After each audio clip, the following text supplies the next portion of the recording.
Let's say you've been doing everything right. Every paycheck you set money aside.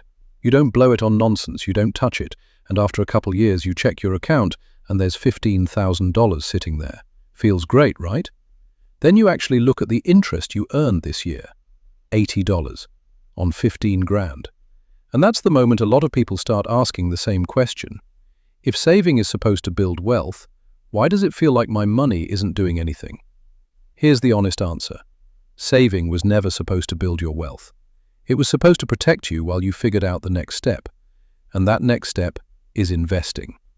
In this video, I'm walking you through exactly how to move from saver to investor, in order, without gambling the safety net you worked hard to build.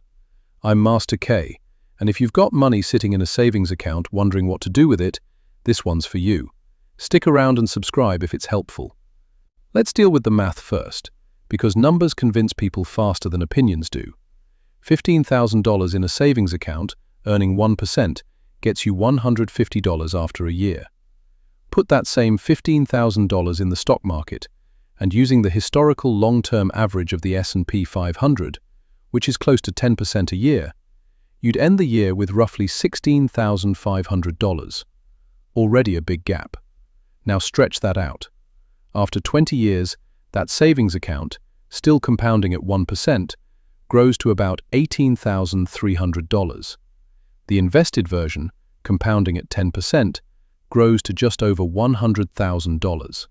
Same $15,000 starting point. Two completely different lives. And here's the part nobody tells you. The real wealth gap in this country isn't between people who spend and people who save. It's between people who save and stop there, and people who take the next step into investing. Most people never cross that line. Not because the math is confusing, it's not, but because of how investing feels. A savings account feels like a locked room. Nothing moves. You check the balance, it's the same, plus a tiny bit of interest. Predictable, boring, safe. Investing feels like the opposite. The number moves every single day. Some days it's up, some days it's down, for no reason you can point to. And that unpredictability is exactly what keeps people frozen with their money sitting in cash, just in case. So if you're nervous about making that jump, good. That means you're paying attention. The move isn't to dump everything into the market tomorrow. It's to do this in a specific order, and I want to give you that order right now. Step 1. Lock in your emergency fund first. Before a single dollar goes into an investment account, you need 3 to 6 months of expenses sitting somewhere safe and boring.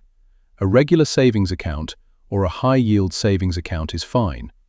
This money is off limits, not for stocks, not for opportunities, not for anything except a real emergency. The reason this matters so much is that the number one cause of people selling their investments at a loss is being forced to, because they needed cash they didn't have anywhere else. Your emergency fund is what keeps your investments from ever getting touched during a bad month. Step 2. Give your money 2 separate jobs. I want you to mentally split your finances into 2 buckets. One bucket is protection money. It doesn't grow much, and that's fine, because growth isn't its job. The other bucket is growth money.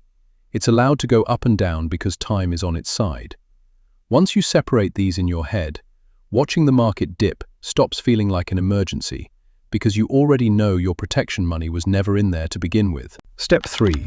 Start small, and I mean actually small. You do not need $5,000 to start investing. Most platforms today let you start with $50 or $100. At this stage, the amount doesn't matter nearly as much as the habit. Nobody builds a strong habit by waiting until they feel ready with a big lump sum. You build it by showing up consistently with whatever you've got. Step 4. Keep your first investments boring on purpose. This is where a lot of beginners sabotage themselves.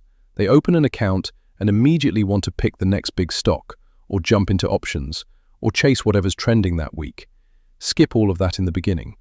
Index funds, which simply hold a broad basket of the market instead of betting on one company, are one of the most consistently recommended starting points by long-term investors, Warren Buffett included. Boring, diversified, and it works. Step 5. Automate it and let time do the heavy lifting. Here's a number that surprises people. If you invest $250 a month and the market averages 8% a year, after 25 years, you'd have close to $240,000. Add up what you actually contributed over those 25 years, it's only about $75,000. The other $165,000, that's pure growth, compounding quietly in the background while you lived your life. Think of it like this. Saving is putting seeds in a drawer. They're safe, they're not going anywhere, but they're also never going to become anything more than seeds. Investing is putting those same seeds in the ground. For a while, it looks like nothing's happening. No visible progress, maybe even some ugly weather. But given enough time, that's the only version of this where you end up with something bigger than what you started with. Now, I know what a lot of you are thinking. What happens when the market crashes? It will, by the way. It's happened dozens of times throughout history, and it'll happen again. But if you're investing consistently, a crash isn't the disaster it feels like in the headlines. When prices drop and you keep contributing the same amount every month, you're simply buying more shares at a cheaper price, which sets you up better for when things recover. This is exactly why people who've been investing for decades don't panic during a rough month.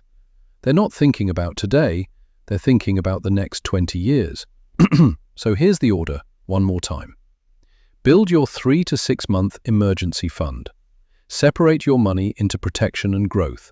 Start investing small, even if it's $50. Keep it simple with something like index funds.